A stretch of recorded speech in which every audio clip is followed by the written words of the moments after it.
Okay, Assalamualaikum warahmatullahi wabarakatuh, and hi again. Alright, so we have already looked into the first part of the lecture.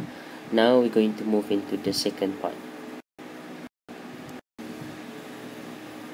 So in lecture 2, we're going to look into the method of initial rates as well as method of half-lives. So what's the difference between these methods with the one that we have looked earlier, which is differential method and integral method. We will also look into the differential reactors. Okay, so these two things and this one. I'm going to skip this. We're going to look in. Okay. The analysis of data to find rate law method of initial rates. The one that I highlighted earlier, which is related to differential method as well as integral method, only applicable for irreversible. Right. The one that we have right now is irreversible reaction, but this is only reversible is suitable for differential or integral method. But if let's say we have a reverse reaction, okay, and it causes differential and integral method ineffective in analyzing the rate data. Why? Maybe we can discuss about this. And what we have to do, we can use the method of initial rates by basically, again, we can remember negative RA node equals to KCA node alpha.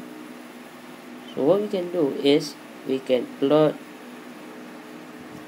a table of run CA node and RCA node.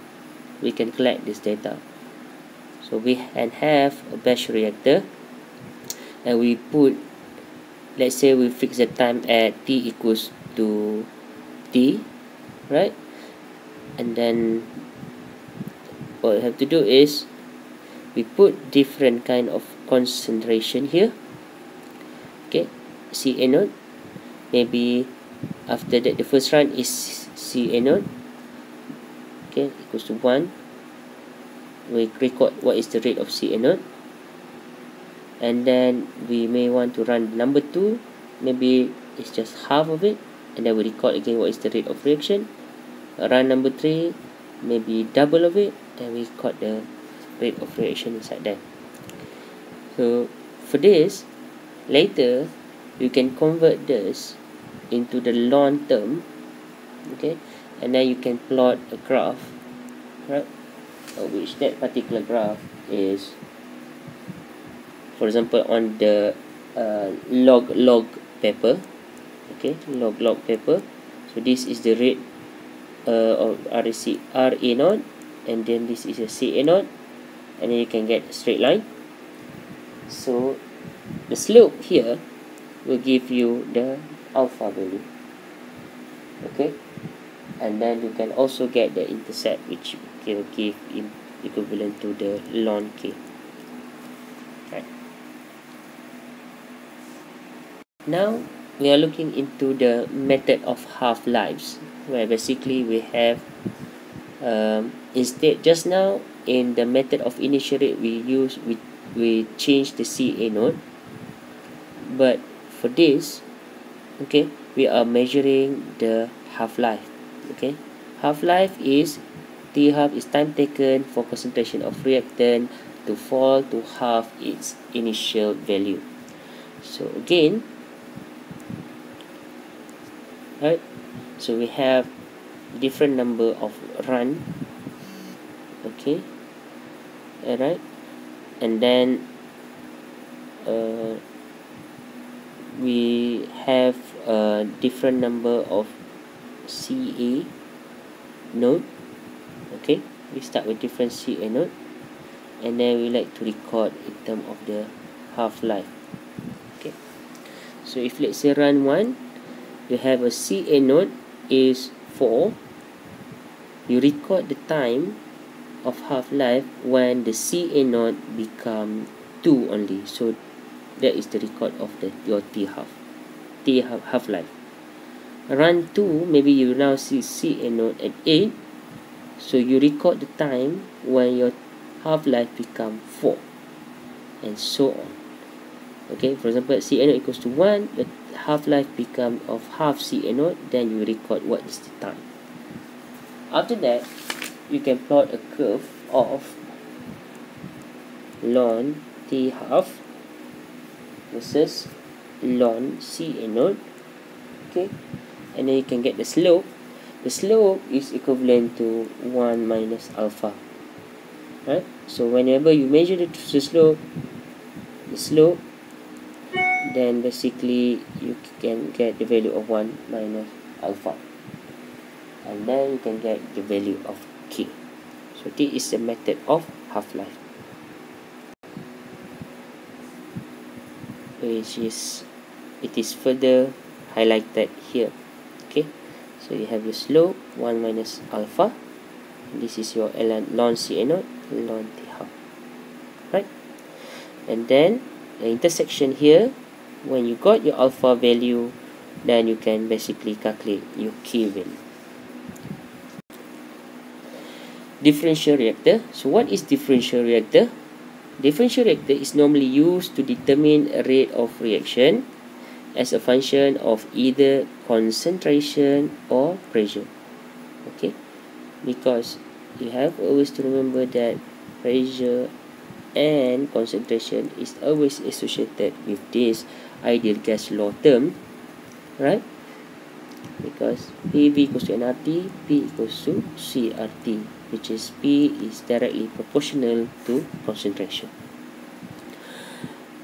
So here we need to discuss about the criteria of a differential reactor, where basically it is a conversion of a reactant along catalyst bed is very small. So just now I was highlighting about batch reactor, but in order for you to use a flow reactor to become a differential reactor, you have to make sure that when you're running a flow reactor, the catalyst bed is very small in the middle here.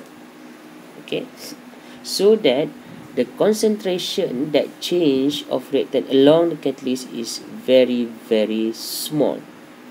Okay, so which means that the concentration at this point, the concentration at this point, at this point, at this point, at this point is all the same. So the length must be very small. Low conversions means heat release is small, therefore reactor is essentially isothermal. Okay, so you have to make sure that this particular bed behave isothermally, right? Because you want to make sure that it is free from heat and mass transfer limitation. Okay, free from heat and mass transfer limitation. Only then, when you achieve that, when the catalyst bed become isothermal, it is very small, and the concentration changes along the catalyst bed is very small. And only then you can say this is an accepted differential reactor where you can collect the kinetic data. Okay. So here, for example, like this is inert filling. This is normally used like quartz, wool, and this is the catalyst that you put in. Normally it is a heterogeneous or solid type of catalyst, right? And then because the concentration here is the same everywhere, then you can straight away assume that the design equation is similar to CSTR due to the gradientless criteria. Okay, so you can straight away calculate using this formula in order for you to determine your RA. Okay, so when you have your RA, this is W represent the catalyst weight. Okay, you can simply substitute the term of CA0 minus CAE, which basically you measure here. This is CA0 comes in, this is your CAE, right? And then this is the volumetric flow rate that comes into the reactor. Okay, the P0 is here. and you can divide it by catalyst weight. Then basically you can get your RA. Okay. I would like you also to observe this kind of this is a test, an open book test given to the previous batch of the students. So you can look at it, alright? And after this, we're going to discuss how we're going to solve this. I think that's all for the second lecture, and I hope you enjoy, and hopefully we can discuss more in the class later on. Thank you very much.